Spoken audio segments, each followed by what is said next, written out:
इसी प्रकार से जैसे वह इस लोभ में की फसल होगी, उससे हमारा पोषण होगा, जीवन निर्वाह होगा।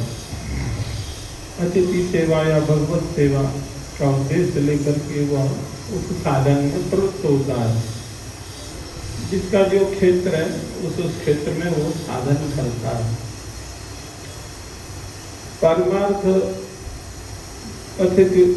परमार्थ पथ में चलने वाले जो परमार्थ पथ के पथिक हैं वो पारमार्थिक साधना करते हैं। तो पारमार्थिक साधना ठीक से हो, सही दिशा में हो और श्रद्धा के साथ में हो, विश्वास के साथ में हो, किस विधि से हो कि उस साधन के द्वारा सिद्धि तक प्राप्त कर लें, साध्य को प्राप्त कर लें। तो हम विगत महीनों से साधन भक्ति के विषय में रूप गोस्वामी जी के मतानुसार चर्चा कर रहे हैं। उन्होंने 3 भेद बताए थे, साधन भक्ति, भाव भक्ति और प्रेमा भक्ति। 2 भेद भी किए हैं आचार्यों ने, साधन भक्ति और साध्य भक्ति। तो साध्य भक्ति के अंतर्गत ही भाव भक्ति और प्रेमा भक्ति को मान लिया है। साधन भक्ति के भी 2 भेद बताए, वैधि भक्ति और रागात्मिका भक्ति। वैधि जो शास्त्र जिसका विधान करता उसके अनुसार चलना। दूसरी रागात्मिका भक्ति है, वो जो नित्य सिद्ध परिकर है, श्री ठाकुर जी के साथ में आता है, उस रागात्मिका भक्ति में उनका अधिकार होता है। और रागात्मिका भक्ति जो करने वाले जो हैं उनका अनुगत्य स्वीकार करके जो भक्ति करते हैं वो रागानुगा भक्ति कहलाती है। रागानुगा भक्ति में वो तत्संबंधी जो आचार्य हैं, जैसे कल चर्चा की थी, सहचरी वृंद हैं, मंजरी भाव स्वीकार करके भाव देह, उसको आचार्यों ने कहा, संतों ने, भाव देह बपू होता है, एक तो स्थूल शरीर है, और वो उपासना करते करते वो भाव रूप में उस देह को प्राप्त करते हैं। सखी रूप, सहचरी रूप, मंजरी रूप में फिर वो भावना करते करते उस सेवा में प्रविष्ट हो जाते हैं। यह थोड़ी ऊंची क्लास की बात है, हम लोग साधन भी ठीक से नहीं कर पा रहे, लेकिन अच्छी चर्चा करनी, कहनी, सुननी चाहिए, कहते सुनते रहना चाहिए। धीरे धीरे हम ही लोग कोई कृपा ठाकुर जी करेंगे तो उस वस्तु को पा सकते हैं। जैसे बाबा अक्सर कहते थे, हमारे बाबा भावना में बैठ जाते, 2 बजे, 12 बजे 1-2 घंटा विश्राम दिया, तो वो भावना, वो भाव बपू से उस सेवा में प्रवेश कर जाते हैं। तो गुरु कृपा से वह बपू प्राप्त होता है और फिर उनको उस स्वरूप के प्राप्त होने के बाद फिर ठाकुर जी की लीलाओं का अनुभव होता है, उनको गाते हैं, सुनते हैं। जैसे आपने सुना नागरीदास जी का ही चरित्र, यहाँ गुरुकुटी पे रहते थे, गुरु जी ने बुलाया तो भावना में बैठे जो नित्य ठाकुर जी का दर्शन करते वो नहीं हुआ, आहार की अशुद्धि के कारण। ऐसे ही बहुत से ऐसे चरित्र हैं। तो लीला को देख करके हंस रहे थे। आचार्यों के नाम जो भक्तमाल का बहुत आलोडन विलोडन अभी नहीं हुआ है तो नाम भूल जाते हैं। तो लीला देख रहे थे ठाकुर जी, किसी को नाम याद हो तो बताएं। ठाकुर जी श्री जी को पुष्प चयन करा रहे, गोपाल भट्ट जी की बात है,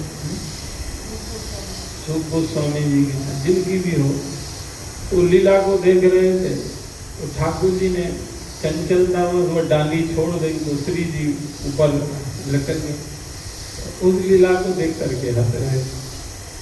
ये भावना में उस लीला में दे, लेकिन एक विकलांग व्यक्ति साधु जा रहा था, उसने सोचा कि हमको देख के हंस, तो अपराध लग गया और वो लीला अनुसंधान बंद हो गया। तो फिर गुरु जी के पास गए हैं, संतों को उनके कहने से बुलवाया है, सबसे क्षमा मांगी है। तब उन्होंने कहा कि तुम बहुत अच्छे हो लेकिन हमारे शरीर को देख के हंसे हो। तो जान गए अरे इन्हीं ने ऐसा आरोपित कर लिया कि हम उसको देख के हंसे हैं। देखो लक्ष्य ऐसा नहीं था उनको, लेकिन किसी संत वैष्णव को कष्ट हो गया तो उसका ये प्रभाव पड़ेगा।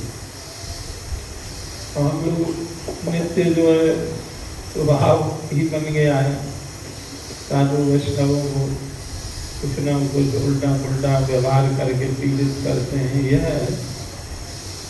वैष्णवता के विपरीत है। कहीं ना कहीं हमारा स्वार्थ, कामना, अहंकार टकराता रहता है, हिलोरे लेता रहता है और हम ये सब अपराध में प्रवृत्त होते हैं। तो थोड़ी भक्ति जो आई संत संग से वो अभी सब माइनस हो जाती है। तो सावधानी पूर्वक अपराध से बचते हुए और अपने गुरुजनों की कृपा करुणा का आश्रय लेकर के उनके अनुगत्य से वो सब होगा। कीर्तन में भी बैठो तो सबसे पहले गुरु जी को प्रणाम करो, गुरु परंपरा को प्रणाम करो, संत वैष्णवों को, नाम प्रेमी को प्रणाम करो, लीला प्रेमियों को प्रणाम करो, ठाकुर जी को, रसिक बिहारी को, मान बिहारी को प्रणाम। यहाँ तक कि जो हम वस्तु भगवान की सेवा में ले रहे हैं, हारमोनियम है, तबला है, माला झोली, इन सबको भी नमन करके, सब पार्षद हैं, सब सहयोगी हैं, उनका हमको सेवन करना चाहिए। भगवान की सेवा में जो वस्तु है सब हमारे लिए वो पूजनीय है, वो वस्तु पूज्या है, पूजन करना है। ऐसे ही जो लोग भगवत अनुरागी हैं, भगवत भक्ति में लगे हैं, प्रयासरत हैं, भले ही वो प्राथमिक साधक है, उसका भी भजन बढ़े ऐसा स्नेह वात्सल्य हमको देते रहना चाहिए। तो रागात्मिका भक्ति के दो भेद बताए थे, कल हम चर्चा किए थे। एक कामानुगा, दूसरा संबंध रूपा। गोपियों का प्रेम काम नाम से प्रसिद्ध है, प्रेम को ही काम कहा गया है।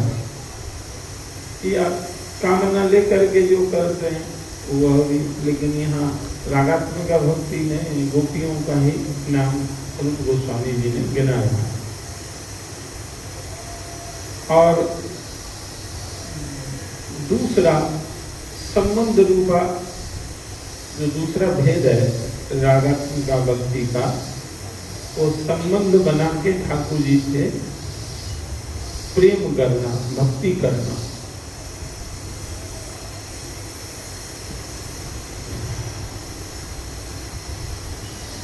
तो इसमें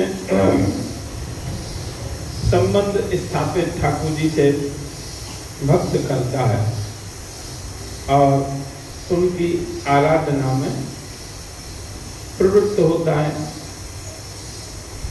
जैसे कल हम चर्चा किए थे कि अग्नि के पुत्र महात्मा गण तपस्या किए और गोपी भाव से उन्होंने भगवान की आराधना की। ऐसा बहुत से ऋषियों का 10वें स्कंद में वहाँ टिप्पणी में गीता प्रवृत्ति में लिखा है कौन कौन ऋषि ने कितना कितना तपस्या करके तो गोपी भाव को प्राप्त किया है, ब्रज में गोपी बने हैं, तो ठाकुर जी को ये रागानुगा भक्ति करके पाया है, प्रेम करके पाया है। इसमें तथा ही श्रूयते शास्त्रे कश्चित कुरु बुरी स्थितः नंद सूनुर अधिष्ठानम तत्र पुत्र तैयार होगा। कह रहे हैं शास्त्रों में ऐसा वर्णन है कि कुरुपुरी अर्थात हस्तिनापुर में एक वार्धकी वृद्ध रहते थे। तो नारद जी का सत्संग उनको मिला, तो श्री कृष्ण के मूर्ति में, विग्रह में पुत्र भाव की भावना उन्होंने की और सिद्धि को प्राप्त किया, भगवान को बेटा माना।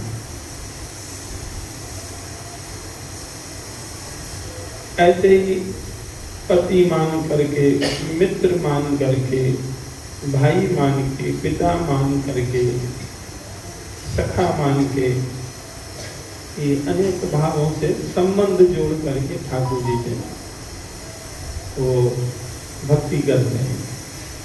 जैसे नंदग्राम में है वो सहज पक्ष भाव उनका ठाकुर जी के प्रति। बरसाना में ठाकुर जी और श्री जी का संबंध मान करके उस प्रकार से ठाकुर जी की आराधना करते हैं कि भाई संबंधी हैं ठाकुर जी, तो आपस में गाली गलौज सब होता है, प्रेम का उपालम एक दूसरे को प्रेम में देते हैं, मीठी मीठी मधुर मधुर गाली रस भरी, इस संबंध के कारण है। तो ऐसे आराधना भक्त लोग करते हैं। एक सनत कुमार संहिता का भी उदाहरण यहाँ दे रहे हैं। अपुत्रों की सवई न इच्छत पुत्रम कर्मान चिंतयन वासुदेवम जगन्नाथम सर्वात्मानम सनातनम। इनके कोई संतान नहीं थी और ठाकुर जी से पुत्र की कामना भी नहीं थी कि मुझको पुत्र दे दे, और भगवान को ही पुत्र भाव करके राज्याभिषेक कर दिया, राजा ठाकुर जी को ही बना दिया। सब संबंध ठाकुर जी से जोड़ लेना चाहिए, तो पुत्र रूप में ठाकुर जी को ही इन्होंने माना। राजपाट सब उनको सौंप दिया और सौंप करके सेवक बन करके सब व्यवस्था स्वयं देखते थे, और पुत्र रूप में ही ठाकुर जी ने उनकी सेवा स्वीकार की, पुत्र बन गए, राज स्वीकार कर लिया,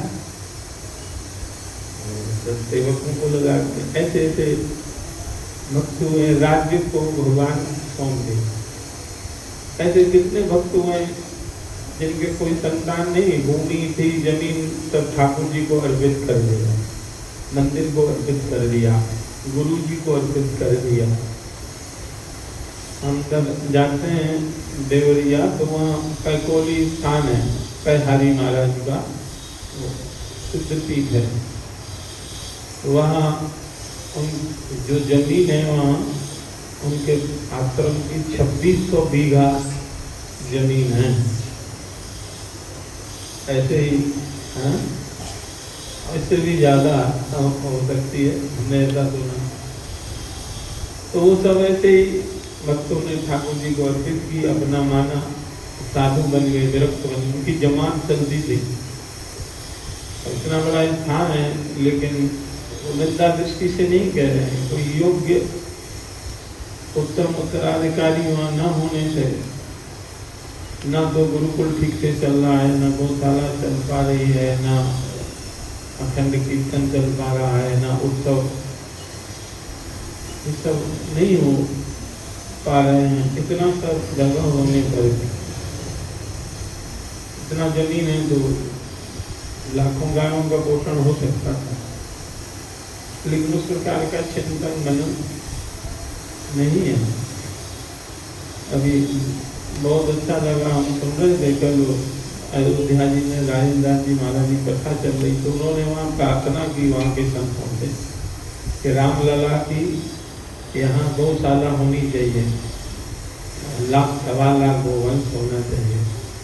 अब ठाकुर जी समर्थ है, चल सकती है वहाँ, तो बोले फिर चंदा चोरी का इसका अवसर ही किसी को नहीं रहेगा जो आया सब गौ माता की सेवा में लगेगा, गद्य पदार्थों का ठाकुर जी को भोग लगेगा, भक्तों को वही प्रसाद मिले, सेवा हो।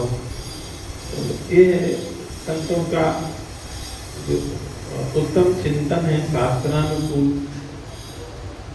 संत जय में गौ चरे मगन होए गोपाल, ठाकुर जी भी प्रसन्न, ठाकुर जी की गाय भी प्रसन्न और भक्त भी ठाकुर जी के प्रसन्न होते हैं।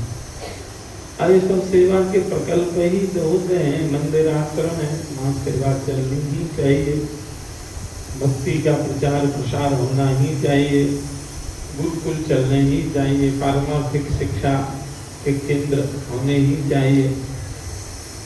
उसमें देखो जो आध्यात्मिक होते हैं वो लोक का निर्वहन भी बहुत अच्छे से कर लेते हैं, और जिनका चित्त अध्यात्म से नहीं जुड़ा है, संत गुरुजनों से संबंध नहीं है, गुरु गोविंद में प्रीति नहीं है, उनका लोक भी दुख में कष्ट में होता है। इसीलिए किसी न किसी उत्तम गुरुजनों का सानिध्य और प्रेरणा लेकर के जो लोग जीवन व्यतीत करते हैं, तदनुरूप अपना जीवनचर्या बना लेते हैं, वो लोग अवश्य लोक में भी सुख में आनंद में जीवन जीते हुए अपने लक्ष्य की प्राप्ति कर सकते हैं।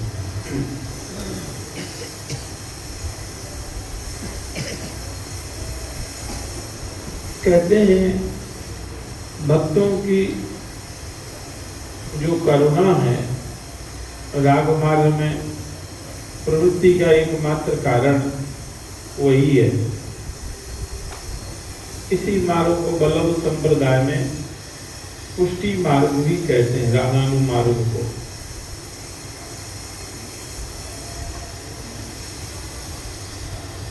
तो संबंध स्थापित ठाकुर जी से कर लें।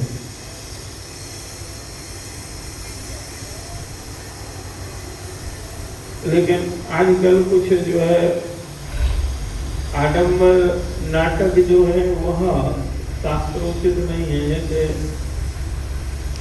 बहुत सी बहनें ठाकुर जी से शादी करके विग्रह के साथ में रहती हैं। बाबा ने एक बार कहा कि यह है शास्त्रोचित नहीं है, यह जीव है, वहाँ उस रागात्मिका भक्ति में वो नित्य प्रकर का अधिकार है, जीव का नहीं है।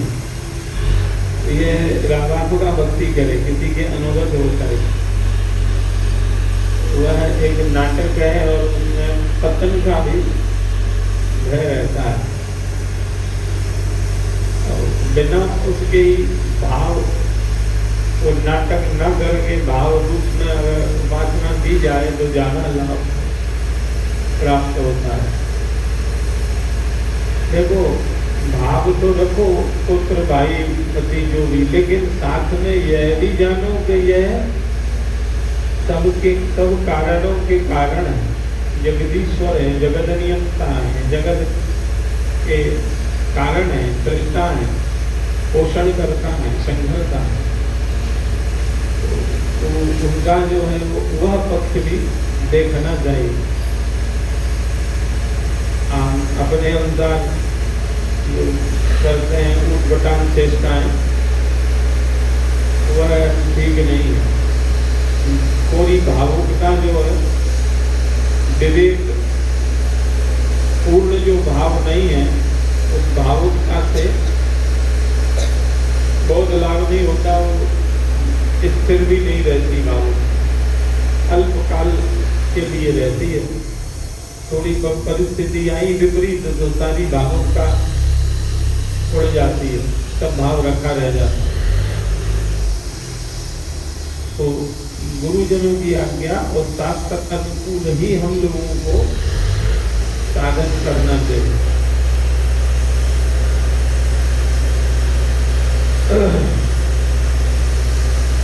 अब ये भाव भक्ति का यहाँ निरूपण कर रहे हैं। शुद्ध सत्व विशेष आत्मा प्रेम सूर्यांश साम्य भाव रुचिभिश्चित्त माश्रण्य कृदसौ भाव उच्यते। यानी शुद्ध सत्व स्वरूपा जो प्रेम रूप सूर्य की किरणों के समान रुचि द्वारा चित्त की दृढ़ता संपादन करने वाली जो प्रीति है उसको भाव भक्ति कहते हैं। यानी भाव राज्य में साधन, अब तक तो साधन बाह्य साधन ये सब कर रहा था, अब वो भावना से सारा आराधना में पहुंच जाता है। भाव राज्य में साधन करते करते अब वो यह जरूरी नहीं कि वो परिक्रमा करे, वो मानसिक परिक्रमा कर रहा है, मानसिक श्रृंगार भी कर रहा है, पूजा कर रहा है और भाव स्वरूप उसको प्राप्त हो जाता है।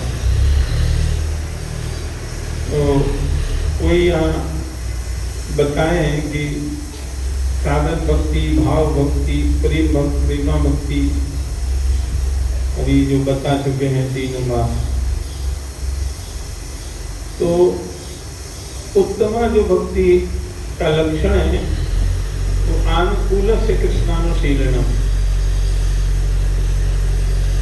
शरीर वाणी मन भाव से श्री कृष्ण के अनुकूल चेष्टा संपादित करना, यह भाव भक्ति का लक्षण है।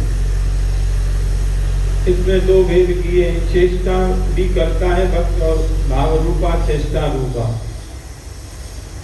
भाव भक्ति के साधन व्यापार और भाव भक्ति के फल रूप व्यापार जिन्हें अनुभाव भी कहते हैं, इसके स्थायी भाव, संचारी भाव, ये और भेद किए गए। भावना जो आगे बढ़ती है तो ये सब प्रभेद होते चले जाते हैं। यानी प्रेम की जो पूर्व अवस्था है वो ये भाव कहलाता है। जैसे सूर्योदय से पहले अरुणोदय होता है, लालिमा आ जाती है ना, तो समझ में आ जाता है कि सूर्योदय होने वाला है। ऐसे ही प्रेमा भक्ति से पहले भाव भक्ति का आविर्भाव हो जाता है, तो सर्वत्र उसकी भावमयी दृष्टि हो जाती है। विशेष रूप से दृढ़ता को उसका चित्त प्राप्त हो जाता है, अनुरागमयी अवस्था हो जाती है उसकी। यद्यपि वो साधन भक्ति को भी नहीं छोड़ता नहीं है, वो सब साथ में चलता रहता है। कीर्तन, कथा, सत्संग, भक्तों की भक्ति का वर्धन हो, इस सब करता है सिद्ध अवस्था में भी। जैसे अब चैतन्य महाप्रभु जी तो पूरा भक्ति के जितने सब लक्षण हैं अंतिम महाभाव की अवस्था को प्राप्त है, लेकिन उद्दाम भाव से भी कीर्तन करते हैं। यदा कदा जब भी भक्त इच्छा करते हैं, समाधान करते हैं, सत्संग करते हैं, तो उस अवस्था में भी भक्त लोग भक्तों को सुख मिले, भक्ति को समझे, ये सब करते हैं। प्रेम की पहली अवस्था का नाम ही भाव है। इसमें फिर अश्रु, पुलक, सात्विक भाव ये अल्प मात्रा में प्रकट होने लगते हैं। पद्म पुराण में वर्णन है कि जब अम्बरीश जी भगवान के चरणों का ध्यान करते करते डूब जाते तो सात्विक विकार सब उनको आने लग जाते, अश्रु, रोमांच, वाक गदगद वाणी का हो जाना, कुछ आवाज ना निकलना, ये सब प्रेम की अवस्था है। और ये कोई नाटक करने से नहीं होती, धीरे धीरे धीरे धीरे जो जो भक्त की भक्ति परिपक्व होती जाती है, ये स्थिति स्वतः आने लग जाती। कई लोग नाटक भी करते हैं, कीर्तन करते करते गिर जाएंगे और थोड़ा ऊंचे नीचे श्वासें खींचने लगेंगे और नाटक करते हैं, तो वो सब ठीक नहीं है। आडंबर कहीं भी भक्ति में नहीं है और वह शोभनीय भी नहीं। यद्यपि भक्त तो भक्ति का गोपन करता है, यदा कदा वो प्रकट हो जाता है सहज में, तो अलग बात है। ये तो गुप्त धन है ना, गोपी गोपु रक्षणे धातु से गोपी शब्द बनता, जो कृष्ण प्रेम का गोपन करती है, भक्ति का गोपन। यह नहीं दिखाना नहीं है कि हम भक्त राज हैं, हम सेवक राज हैं, ये तो भक्ति से दूर कर दे। दंभ नहीं आना चाहिए, लेकिन ऐसा जो करते हैं वो केवल अपने को ही धोखा देते हैं। तो जो लोग महाभाग्यशाली हैं, उनका चित्त जो है भावरती को पाता है, भावरती उनको प्राप्त होती है, आविर्भाव होता है। श्री कृष्ण भक्तों की कृपा से ऐसा होता है। साधना विनिवेश से प्राय सब में भाव का उदय होता है। साधन के प्रति जब अभिनिवेश होता है, साधन अभिनिवेश पूर्वक किया जाए, सेवा के बिना रहा ना जा, कीर्तन के बिना रहा ना जा, कृष्ण चर्चा के बिना रहा ना, तब फिर ये रति उत्पन्न होती है। इसमें भक्तों की कृपा और कृष्ण कृपा, ये दोनों ही कारण है। भगवत कृपा और कृष्ण कृपा से ही ये सब भक्ति का उदय होता है। महाभाग्यशाली का तात्पर्य है जिसको पूर्व जन्म में अर्थात इस जन्म में महत संग प्राप्त हो गया, भक्त जनों का संग प्राप्त हो गया है, वो भाग्यशाली। बिना महज संग के भक्ति नहीं मिल सकती, नहीं आती। श्याम भजन बिन साधु संग बिन, दोनों बातें कहें। कहो कौन है रति पाई, यही बात हमारे ब्रज के रसिकों ने, महात्माओं ने भी कहा है। क्योंकि भक्ति का जो मूल स्रोत है वो महज संग है। इसीलिए नारद जी ने कहा ना, महज संग, महज संगस्तु दुर्लभो अमोघो, महज संगो दुर्लभो अगम्यो अमोघस्य। दुर्लभ है और मिल गया तो अमोघ है, खाली नहीं जाए। तो वहां फिर आगे कहते तदेव साध्यता, तदेव साध्यता, उन्हीं की साधना करो, उन्हीं की साधना करो। तस्मिन् जने तद भेदा भावा। महज साधना के लिए क्यों कहा, उनके अनुगत्य के लिए क्यों कहा, कि उन्हीं की कृपा से ये सब चीज प्राप्त हुई। अभी बाबा जा रहे थे, हम दंडोत किए, तो कहाँ जा रहे हो, सत्संग में जा रहे। क्या सत्संग चल रहा है, उनकी बाबा गोस्वामी जी का भक्ति दशामृत सिंधु का आश्रय लेकर के जो उन्होंने साधन भक्ति, भाव भक्ति, प्रेमा भक्ति का वर्णन किया, उसी का यथामति आपकी कृपा से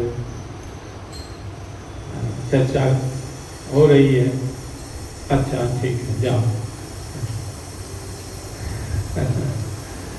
तो ये सब चीजें बिना उनकी कृपा के नहीं हो सकती, चर्चा भी नहीं कर पाएंगे और भी तो बात दूर रही। इसको समझना ही कठिन है, कहना ही कठिन है, फिर समझना तो और कठिन। प्रेमा भक्ति के विषय में देख रहे थे तो हम सोच रहे थे कि हमें ही नहीं समझ पा रहे हैं तो हम समझाएंगे कैसी ऊंची स्थिति। तो हमने कहा जहाँ तक वो भी केजी क्लास वाले बच्चों का होता है वैसा करेंगे अपन। तो बाकी ठाकुर जी की कृपा तो बड़ा कठिन है। तो ये सब चीजें ना करने से आती हैं, अब करते हैं नहीं, हम लोगों के जीवन में वह स्थिति है नहीं। तो कथनी करनी सब अलग अलग है। बक्की पंडित बक्की ही होते हैं, उस चीज को समझे बिना, आत्मसात किए बिना कहा भी नहीं जा सकता, समझा भी नहीं जा सकता है। अनुभव की बात तो बहुत दूर की बात होगी। फिर भी तो भक्ति का मूल कारण महज संग। बिना महज संग के भक्ति में प्रवेश नहीं हो सकता। अर्थात पहले भक्त संग महज संग जिन्होंने किया है, महज संग का लाभ प्राप्त हुआ है, पूर्व जन्म में हुआ हो या इस जन्म में, उनमें ही साधना में निवेश होता है और कृष्ण कृपा से वो भाव प्राप्त होता है। यदि गुरु प्रदत्त साधन को श्रद्धा पूर्वक करना, उसमें लग जाना, तो अवनिवेश पूर्वक जो साधन है वो रुचि उत्पन्न करके श्री हरि में आसक्ति पैदा करता है और फिर भावरति उत्पन्न हो जाती है। अवनिवेश का तात्पर्य है भजन में निष्ठा होना, निष्ठा पूर्वक उसमें लग जाना। और निष्ठा के बाद ही रुचि होती है, जो भाव भक्ति के लक्षणों में एक बार चर्चा की थी, अभी फिर आएगा वह श्लोक। तो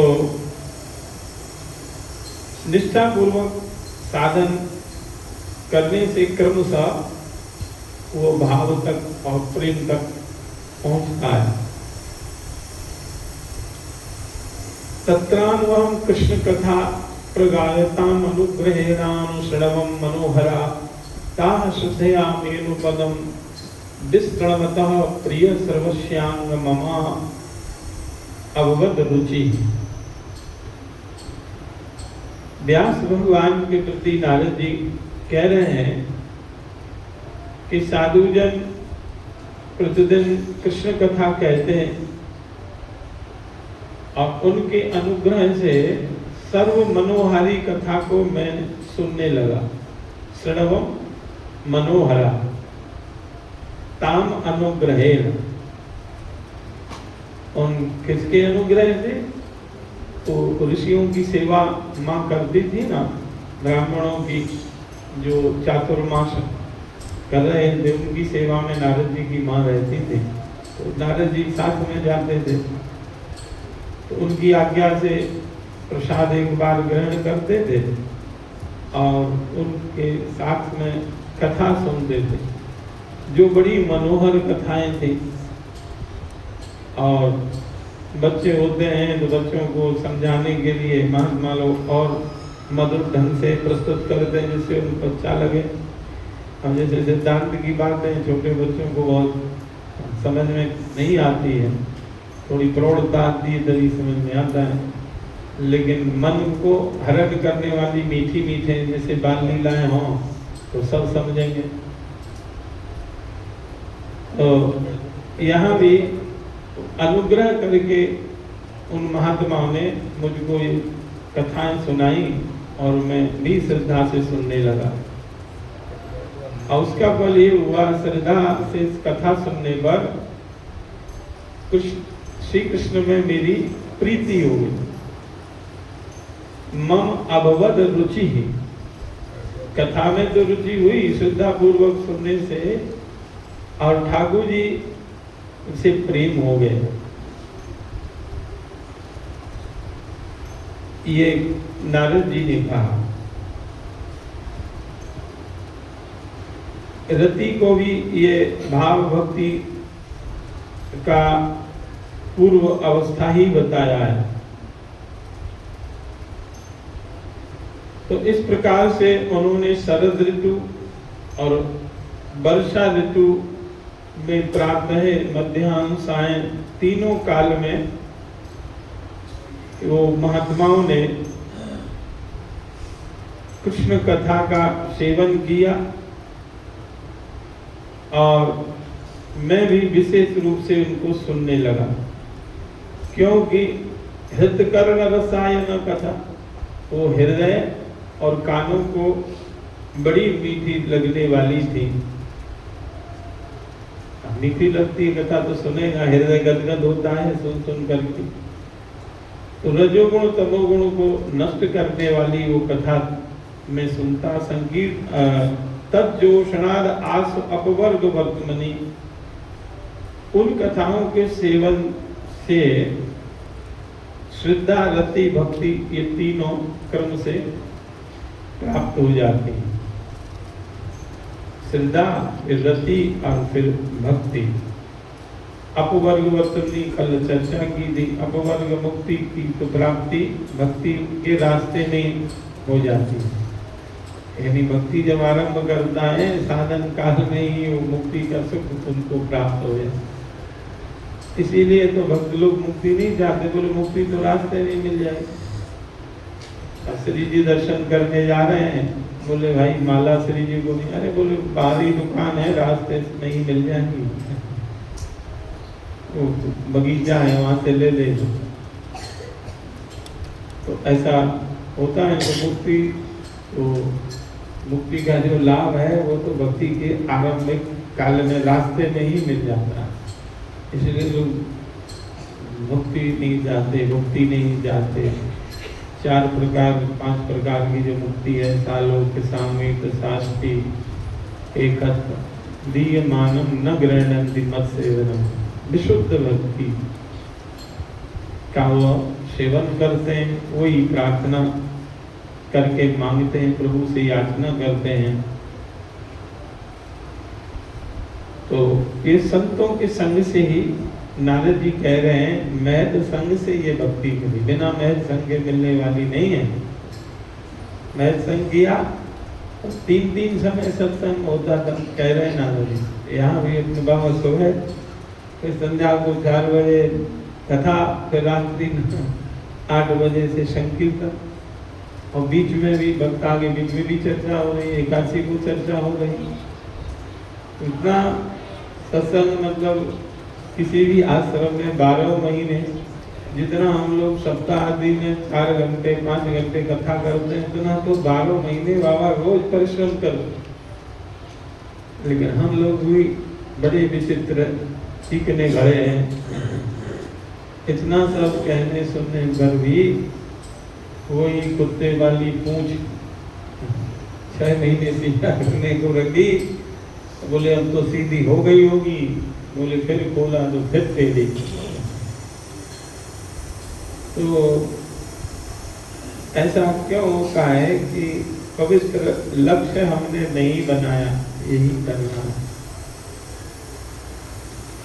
लेकिन उनकी करुणा निरंतर बरस रही है। अब और कहते हैं ना, भजन गाते हैं, राम गंगा बही जाए तामे को नहाए। ये गंगा ऐसी है, इसमें कोई नहाता है, सब लोग नहीं नहाते। पास पहुंचने पर भी नहीं नहाते, निकल जाएंगे गंगा जी के पास, जाके स्नान नहीं करेंगे। ऐसे ही हम लोगों की भी स्थिति है, क्योंकि पूर्व संस्कार है अनादि काल से, क्या क्या कहाँ करके भोग करके आ रहे हैं। तो ये कह रहे ना, महज संग किया नहीं पूर्व में, अब सहज में मिल भी गया है तो उसका आदर नहीं है और उसको हम सही रूप में ग्रहण भी नहीं कर रहे हैं। साधनेन बिना यस्तु सहसेवा भी जायते सभावा कृष्ण तद भक्त प्रसादजा इति ईर्यते। कहते हैं साधनों के अनुष्ठान के बिना ही जो सहसा भक्ति का उदय होता है या भाव का उदय होता है, तो वो भक्तों की कृपा से, कृष्ण कृपा या भक्तों की कृपा से ही वो ऐसा होता है। प्रसादा वाचिका लोक दान हार्दा दयो हरे। कहते हैं श्री कृष्ण की कृपा मुख्य रूप से 3 प्रकार से होती है। वाचिक, आलोक करने से और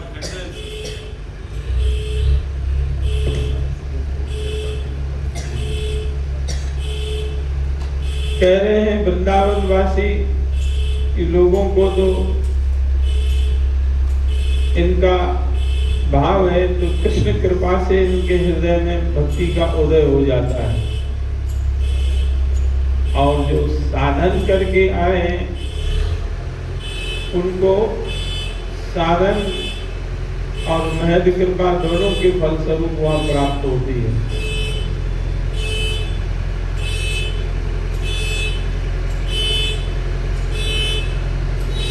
दर्शन देकर के भी कृपा करते हैं, वाणी से भी कृपा संत और भगवंत दोनों करते हैं।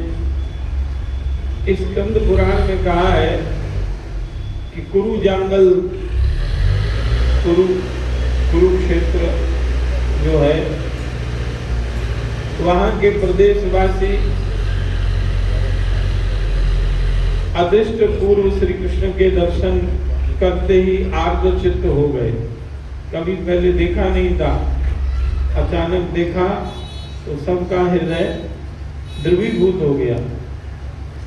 भगवान के दर्शन करने से नेत्र उनके हट नहीं रहे थे। ये जो भाव उदय हुआ ठाकुर जी के दर्शन से उत्पन्न हुआ। प्रेम में कहीं कोई देखा होगा भक्त किसी महापुरुष का दर्शन किए और द्रवीभूत हो जाते हैं, शुरुआत होने लगता है, अपने सौभाग्य समझ करके जो भी का प्रेम उमड़ता है कि मैं पतित अधम इस लायक नहीं था, लेकिन किशोरी जी ने धाम में बुला लिया, दर्शन दे दिया, रज मिल रही है, बात मिल रहा है, संतों का संग मिल रहा है, सत्संग मिल रहा है। तो मुझ अनधिकारी को अधिकारी बना दिया आपकी कृपा ने, करुणा ने। जिसके लायक में था नहीं उस लायक आपने बना दिया। मैं संतों का संग करने का अधिकारी नहीं था, धाम में रहने का अधिकारी नहीं था, नाम ले लूं इतना भी मेरे में सामर्थ्य नहीं थी। ये आपकी कृपा नहीं है तो क्या, नाम ले रहा हूँ, सुन रहा हूँ, दर्शन कर रहा हूँ, ये आपकी कृपा का फल। अपना पुरुषार्थ नहीं मानना चाहिए कि तो हमारा पुरुषार्थ है, हमारी भक्ति का या चमत्कार है, नहीं। ये कृष्ण कृपा, महद कृपा का फल है, जिसके फलस्वरूप हम लोग एक थोड़ा बहुत साधन कर पा रहे हैं।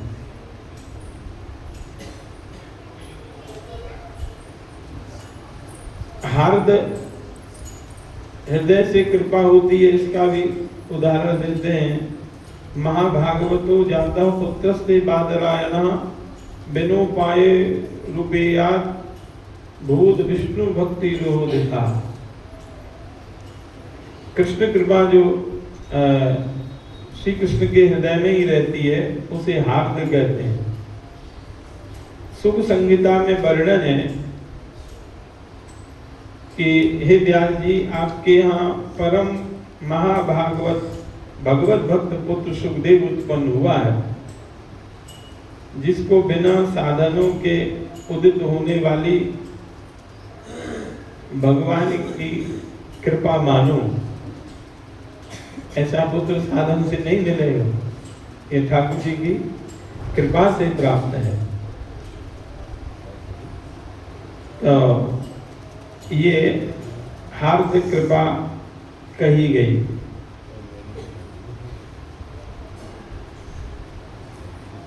भगवत दर्शन भी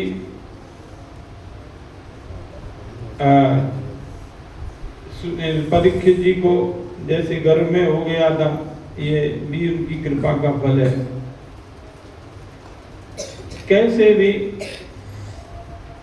ये निकेन प्रकार कृपा ही मूल में समझना चाहिए, चाहे वो दृष्टि मात्र पढ़ने से कृपा हो जाए, चाहे वाचिक वाणी से कृपा हो जाए, या किसी संत के महत्व पुरुष के हृदय में किसी जीव के मंगल की कामना जाए। ऐसा होता है ना। मैत्री जी के पूर्व चरित्र में हमने सुनाया था कि व्यास जी के मन में आ गया कि इसका कल्याण होना चाहिए। पूर्वजन में कीड़े थे, किसी जीव के प्रति दया जाग गया तो हाथी एक थे ना, संतों की जमात में गोपाल दास जिनका नाम रखा गया था, मुरारी दास जी की जमात में शायद। हाँ, तो अब कृपा संतों की सेवा करते थे। हम बुलाने पर बोलते थे, सारा सामान लाद के लाते थे। तो ये विशेष कृपा जब संतों की होती है तो पशु पक्षियों को भी वो भगवान की सेवा में लगा दे, भक्ति में लगा दे।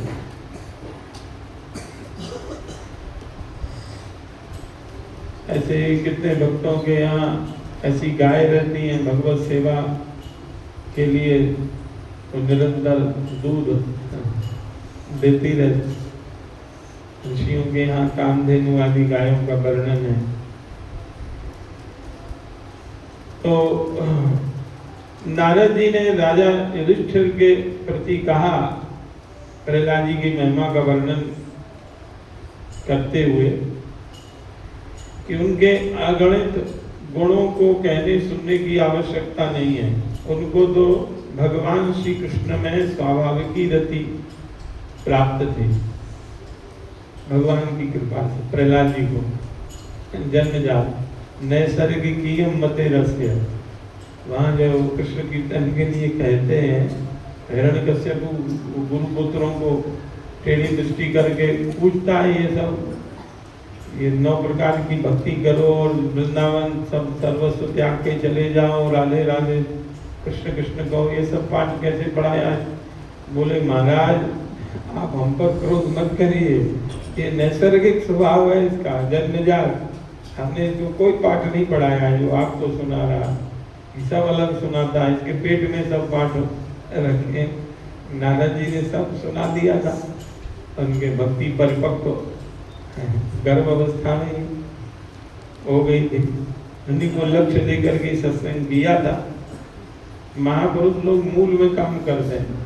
अब ऐसे हिरण्यकश्यप की सत्ता को हटाना बड़ा कठिन था, लेकिन उसी के घर में पुत्र को ही भक्त बना दिया और महाराज भगवान जी छिप गए। हिरण्यकश्यप का इतना प्रभाव था, त्रिलोकी को जीत लिया था। तो प्रहलाद जी ने उस, अब बताइए 5 वर्ष का बालक है, उसके बाद क्या सामर्थ्य है? उसको मारने के लिए कितना प्रयास किया, केवल एक ही सामर्थ्य थी, भक्ति। और हिरण्यकश्यप की सत्ता का विनाश हो गया। तो भक्ति का ऐसा चमत्कार है, ऐसी महिमा है। भगवत भक्त का अपराध यदि राजा करता है तो स्वयं विनष्ट हो जाए। बाबा महाराज यही बात कई बार कहे कि देखो हम लोगों की कौन सुनेगा, और ये तो सब रजोगुणी तमोगुणी लोग हैं, सत्ता लोलुप, धन के लोलुप, मान प्रतिष्ठा के लोलुप। ये हमारी भारतीय परंपरा, ऋषि परंपरा के अनुसार राज सत्ता प्रजा की सेवा नहीं कर सकते हैं। तो हमारे पास एक ही उपाय बचता है कि हम हरि भक्ति करें। ठाकुर जी सुधार कर सकते हैं, वो सर्व समर्थ हैं। देख ही रहे हैं हम लोग, मुगलों ने 800 वर्ष तक शासन देश में किया, बड़ा कठिन था, वो भी चला गया। अंग्रेजों का शासन, कहते हैं सूर्यास्त नहीं होता था, वो भी चला गया। फिर उसके बाद ये आए विधर्मी, कहने को तो स्वतंत्रता मिल गई, लेकिन कोई भी सनातन धर्म के उत्कर्ष उत्थान के लिए तनिक भी इन लोगों ने प्रयास नहीं किया। केवल अधर्मियों को उन बढ़ाने का ही सब प्रयास करते रहे। सब हथकंडे लोगों के पास थे, वो भी चले गए। भगवत कृपा से कुछ जागृति आई है, सनातनी एक हो करके सब लोग राष्ट्र हित में कार्य करें, उपासना भी करें और प्रयास भी करें, संगठित भी रहें। इस सब की आवश्यकता है। अपने स्वार्थ को छोड़ करके देश हित, राष्ट्र हित और सनातन धर्म के लिए प्रयास कुछ ना कुछ करते रहना चाहिए। दिन प्रतिदिन किसी को अच्छी प्रेरणा देना, यह भी एक सेवा है। तो यहाँ भक्ति के, भाव भक्ति के इन्होंने लक्षण चिन्ह बतलाए हैं। भाव भक्ति कैसे प्राप्त होती है, इसकी चर्चा बाबा महाराज बहुत विस्तार रूप से कई बार किए हैं अपने सत्संग में। ख्यान्तिर अव्यर्थ कालत्वम विरक्तिर मानस उन्नता आशा बंधा समुत्कंठा नाम गाने सदा रुचि आसक्तिस्तद गुणाक्षाने प्रीतिस्तद वसति स्थले इत्यादयोनुभावाः स्युर्जात भावान् गुरे जने। ये सबसे पहला लक्षण जो बताया है, भाव का उदय कैसे होता है, उसमें सबसे पहले शांति, क्षोभ शून्यता अर्थात सहनशीलता, सामर्थ्य है प्रतिकार करने की फिर भी सह लेना। किसी बालक का बड़ा जैसे माता पिता सहते हैं, ऐसे गुरुजन भी सह लेते हैं। बच्चा है, सीख जाएगा। तो इसको शांति कहते हैं, या पृथ्वी की तरह सहनशील, क्षतिवत सहनशीला, शांति क्षमाशीलता को ही कहते हैं। अव्यर्थ काल तो समय को नष्ट नहीं करता भगवान का भक्त। इसका फिर विस्तार से एक एक का आगे वर्णन निरूपण करेंगे। विरक्ति, संसार से वैराग्य हो जाना। मान शून्यता, जब भाव भक्ति में प्रवेश करेगा तो देखो ये सारे अंतःकरण की स्थिति जब हमारी उत्तम होगी, उत्तम स्थिति, तब ये सब चीजें आएंगी। वैराग्य हो जाएगा। वैराग्य से तात्पर्य नहीं कि जंगल में पेड़ के नीचे रह रहे हैं, वही विगत राग, राग न तो देह में राग, न गेह में राग, न धन में राग, न प्रतिष्ठा में राग, ये सब चला जाता है। मान शून्यता, तनिक भी कोई हमारा सम्मान करे, जयकार करे, इसकी भी कोई अपेक्षा उसको नहीं रहती। हाँ, मान सबको देता है, भगवान का भक्त मानना, मान देना, लेकिन मान की इच्छा नहीं करता कोई हमारा सम्मान करेगा। आशा बंदा कभी निराश नहीं होता है, वो ठाकुर जी मिलेंगे, कृपा करेंगे, वो साधना करता रहता है अपनी अभीष्ट की प्राप्ति के लिए, वह प्रयास करता है। उसको समुत्कंठा कहते हैं। नाम गाने सदा रुचि, नाम गान में उसकी रुचि हो जाएगी जब भाव भक्ति में प्रवेश करेगा। कहना नहीं पड़ेगा, स्वयं ही वो नाम के बिना रहेगा नहीं। आसक्ति तद गुणाक्षाने, भगवान के गुणानुवाद में उसकी आसक्ति हो जाएगी, उसको छोड़ नहीं सकेगा, दौड़ दौड़ के आए। हमने देखा वो अमृतसर के 3 साधक आते थे महाराज जी के पास, बरसाना रहते थे, सत्संग के लिए दौड़े दौड़े आते थे तीनों टाइम, तीनों लोग। अब तो वृद्ध हो गए होंगे, बहुत दिन से आए नहीं। क्या नाम था उनका? विष्णु कुमार, कृष्ण कुमार। बहुत अच्छे, वो आ जाते थे तो हम लोग प्रसन्न होते थे, क्योंकि वो साधक संबंधी प्रश्न बाबा से करते थे, तो हम लोगों को बहुत आनंद आता था। और बाबा से कभी नहीं कर पाते थे तो हम लोगों से प्रश्न करवा देते थे। तो प्रश्न होता है, प्रश्नोत्तर, तो सत्संग अपना दूसरा रूप धारण करता है, आनंद आता है। तो वो दौड़े दौड़े आते थे, उत्कंठा रहती थी, रुचि थी भगवान के सत्संग में, कथा। कभी कभी रात में कीर्तन के बाद यहाँ रुक जाते, सो जाते, तो सुविधाएं भी नहीं थी कुछ, वहीं किराया से रहते थे। और भगवान के धाम में प्रीति हो जाएगी, प्रीति तद्वसति स्थली, भगवान जहाँ रहते हैं उस स्थल में उनका प्रेम हो जाता है। अब ऐसा नहीं कि मंदिर में झाड़ू नहीं लगी तो मन नहीं लगी, प्रेम है तो झाड़ू लगाएगा, सफाई करेगा, ठाकुर जी की कोई वस्तु इधर उधर पड़ी है तो संभाल के रखेगा, पानी फैल रहा है तो उसको बंद करेगा, लाइट जल रही है, पंखा फालतू जल रहे हैं उसको बंद करेगा। ये एक स्वभाव में आ जाना चाहिए। बालक लोगों में तो आदत बन गई है, और नहीं लाइट जली छोड़ते हैं, तुरंत बंद कर देते। लेकिन कुछ लोग देखते हैं बहुत सी कुटियाओं में बाहर जले रहते हैं बल्ब, लेकिन उनमें इतना विवेक नहीं कि फालतू क्यों जला है, बंद करो, उपयोग हो नहीं रहा है किसी वस्तु का, नष्ट क्यों किया है।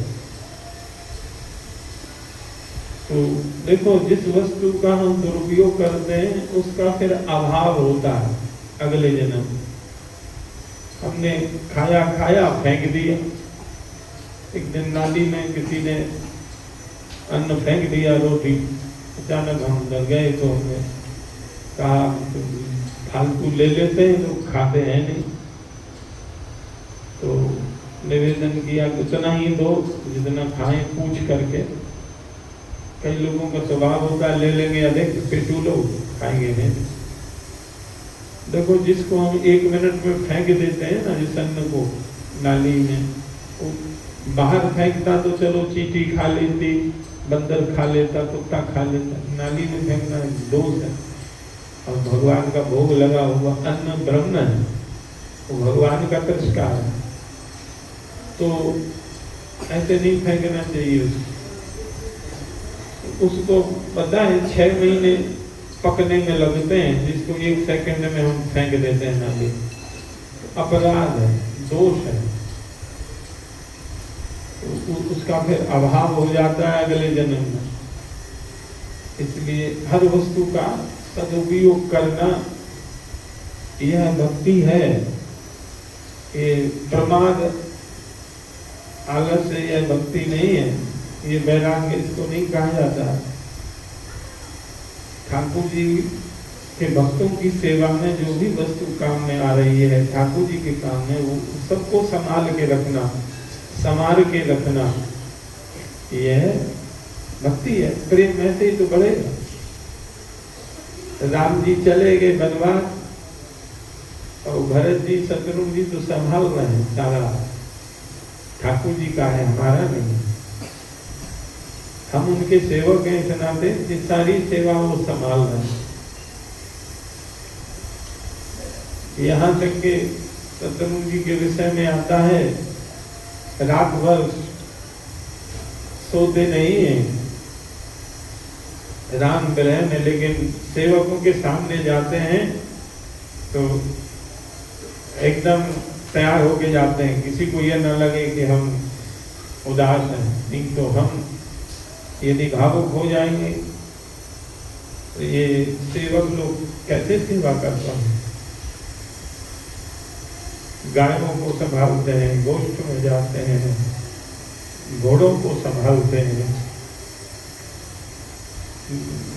वहाँ चर्चा आती है जब राम जी के घोड़े घास खाना छोड़ दिए, गाय चारा खाना छोड़ दिए, तो उनसे तमस्या करते हैं कि प्रभु जब लौटेंगे आपको कसकाए देखें, दुखी हो जाए। इसलिए हे गो माता आप पाओ, हे घोड़ो आप लोग खाओ चारा। इतना संभाल के ये राम जी की बात है, ये राम जी के घोड़े। ऐसे ही सेवक वर्ग से प्रेम का,